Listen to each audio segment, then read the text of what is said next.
Sabrina Mernissal, eu sou Literal Wave, sejam bem-vindos para mais um vídeo.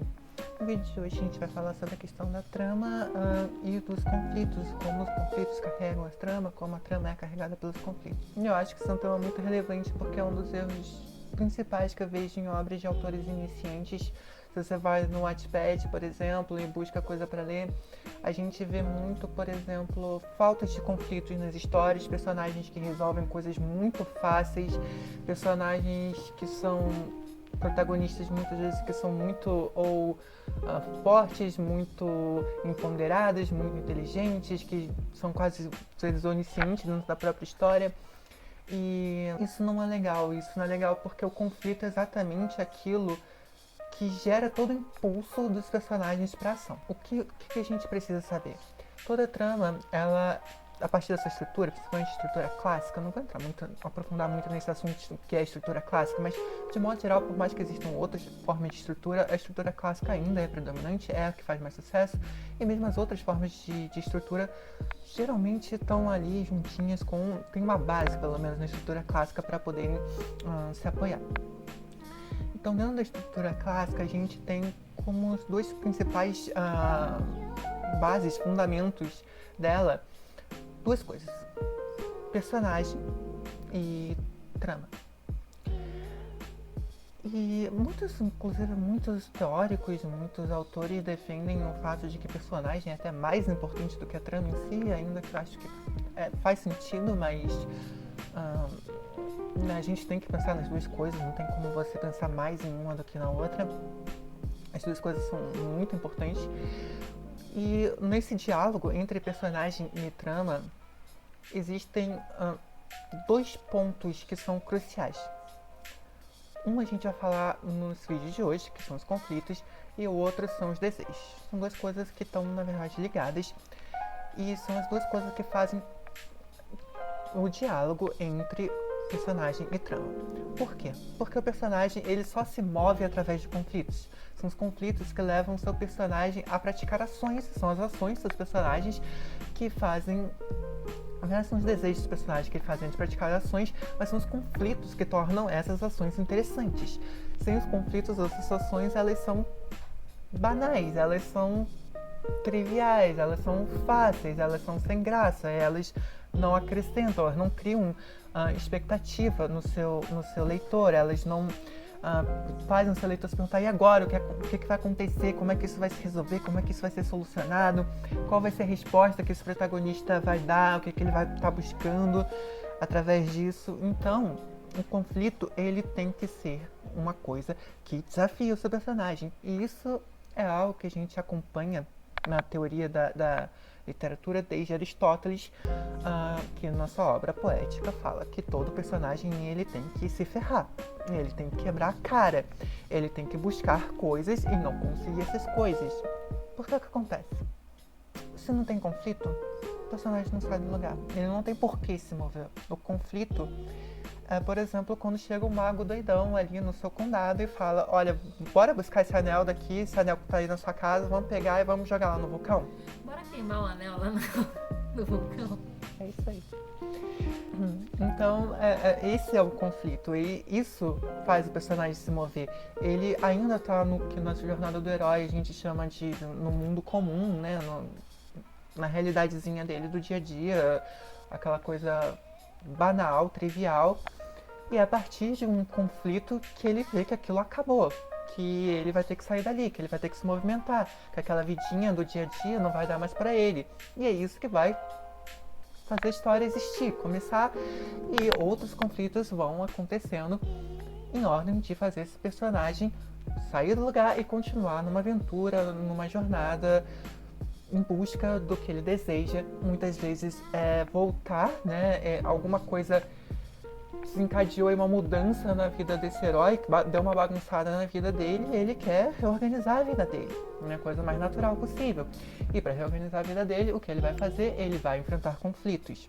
Isso é uma coisa muito importante de colocar aqui mesmo, que eu acho que todo mundo deve entender. O seu personagem, quando ele está diante dos conflitos, ele tem que enfrentar esses conflitos e ele tem que falhar. Por isso a coisa de quebrar a cara, ele realmente tem que falhar. Não sempre, lógico. ele vai se desenvolvendo, a gente vai falar sobre isso. Assim como os conflitos também vão se desenvolvendo. Mas ele tem que ser... O seu personagem é um ser falível, como qualquer outro ser humano, como qualquer outra criatura, não importa se é ser humano, se é um hobbit, se é um panda robô da Sibéria, não interessa. Ele é falível e como uma criatura falível ali dentro da história, da narrativa, ele vai fazer escolhas erradas. Ele vai buscar soluções para os conflitos? Sempre, sempre. Mas ele vai falhar. Ele vai buscar uma coisa achando que ele vai ter um resultado X, mas ele vai encontrar um resultado Y.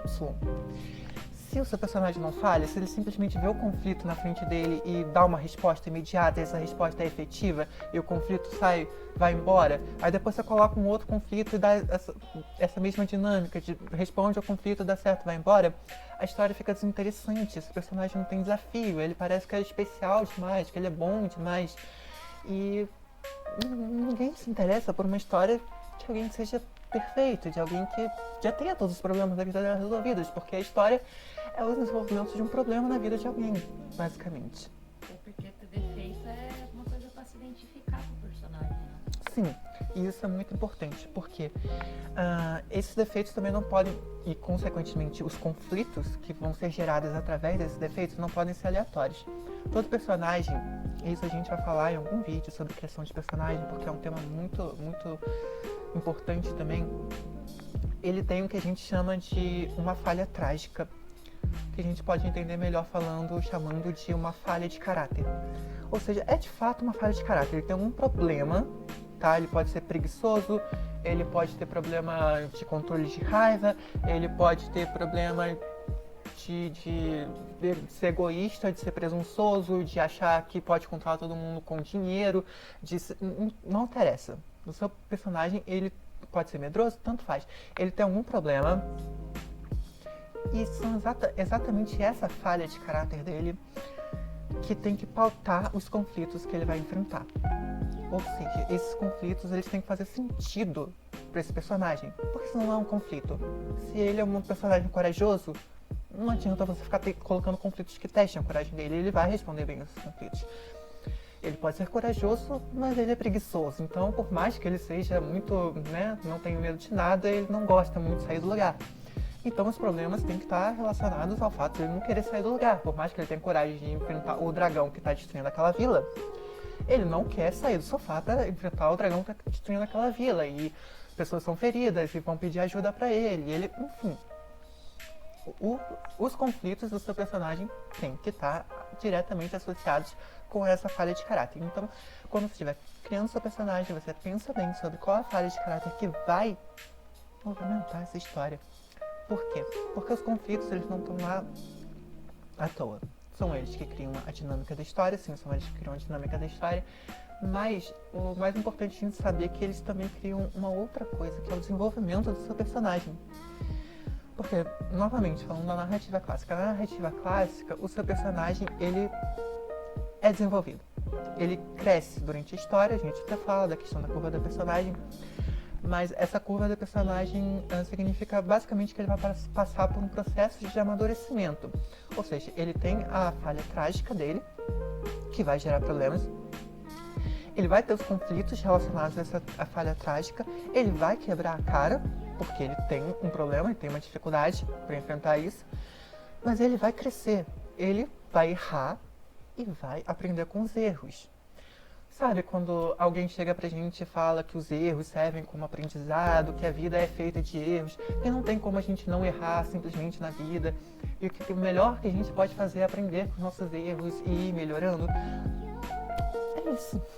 E talvez seja exatamente por isso que a estrutura clássica de narrativa esteja funcionando ao longo da história da humanidade, provavelmente até da pré-história da humanidade, fazendo sucesso entre a gente, porque ela fala da gente no mundo, do nosso comportamento, do que a gente está buscando no mundo, que é nos tornarmos melhores, mas através de desafios, porque é inevitável que existam desafios.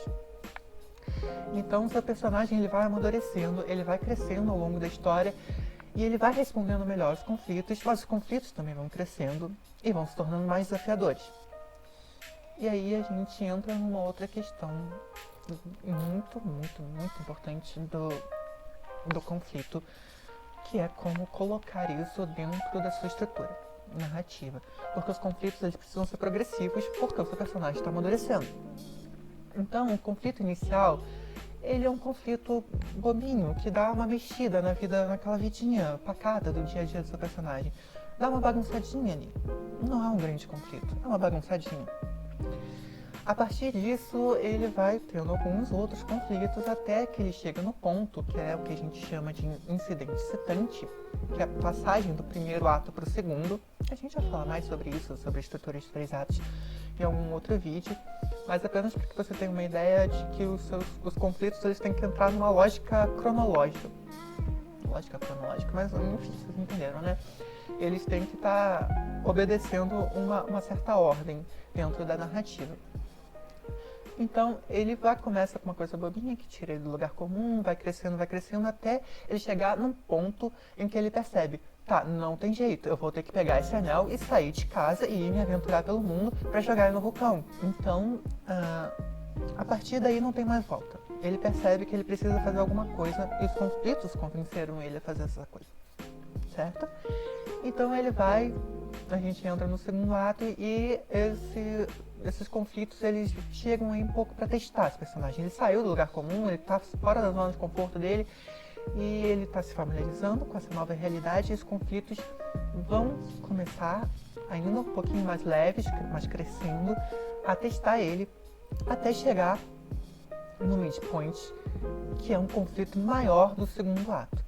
Ou seja, então ele estava lá na casinha dele, tranquilo, alguma coisa foi tirando ele de lá, blá blá blá, cresceu, já era, a vida não vai ser mais como era antes, tá bom, agora onde é que eu tô, o que é que eu tenho que fazer aqui, vai aprendendo através dos conflitos, até chegar num conflito maior que vai de fato testar o seu personagem. Ele ainda vai estar perdendo, ele ainda vai estar em desvantagem, mas aí é que ele realmente se estabelece nesse mundo. E de uma vez por todas decide, preciso amadurecer, preciso crescer. Então os conflitos continuam escalando, até que a gente chega no clímax da história. E o clímax da história nada mais é do que um conflito chefão, um conflito boss, o conflito definitivo. Aquele conflito que ele vai ter que entregar tudo o que ele aprendeu durante a sua jornada, durante o seu amadurecimento. Eu estou dando exemplos aqui de histórias de fantasia, mas na verdade isso se aplica a chick-lit, a romance de formação, isso também se aplica a qualquer narrativa de ficção científica, o romance policial, não interessa qual seja o tema, o gênero dessa história. Narrativa clássica, ela serve para tudo. Ela é uma estrutura, ela não é uma questão de gênero. Mario, por exemplo, Mario anda um pouco de fantasia, né? Mas você tem que salvar a princesa, né? O clímax é você lutar contra o Bowser. Depois de ter crescido, de ter passado por toda uma jornada. De ter começado numa fase mais fácil, ido para fases mais difíceis, você enfrenta chefões e no final você enfrenta o grande chefão. Então é isso, gente. Basicamente é o que eu tinha para falar para vocês, a importância do conflito e de saber aplicar isso na sua história. Então se você está trabalhando na sua história, fala aí pra mim qual é a falha trágica do seu personagem, o que você está pretendendo de conflitos para ele. Fala um pouquinho mais aí do que você tem para sua história, tá bom? Eu vou estar lendo todos os comentários, ou seja, todos os 0,2 comentários que vão aparecer aqui embaixo, podem ter certeza que eu vou ler e responder. E vocês também podem dar sugestões para os próximos vídeos. Eu já tenho algumas ideias aqui que eu acho que são assuntos bem legais para continuar ajudando a gente a fazer histórias melhores. Então, se você é novo aqui, e provavelmente você pode curtir esse vídeo para me ajudar nesse comecinho, vai, por favor. Pode também compartilhar, se inscrever no canal, por favor, se inscreva no canal. Ativa o sininho para receber notificações, porque vamos estar postando semanalmente, então provavelmente toda sexta-feira, mas ativa o sininho ali para tentar garantir, né? Que você vai se lembrar, porque esse vídeo não acontece. E é isso, até o próximo vídeo, um beijo.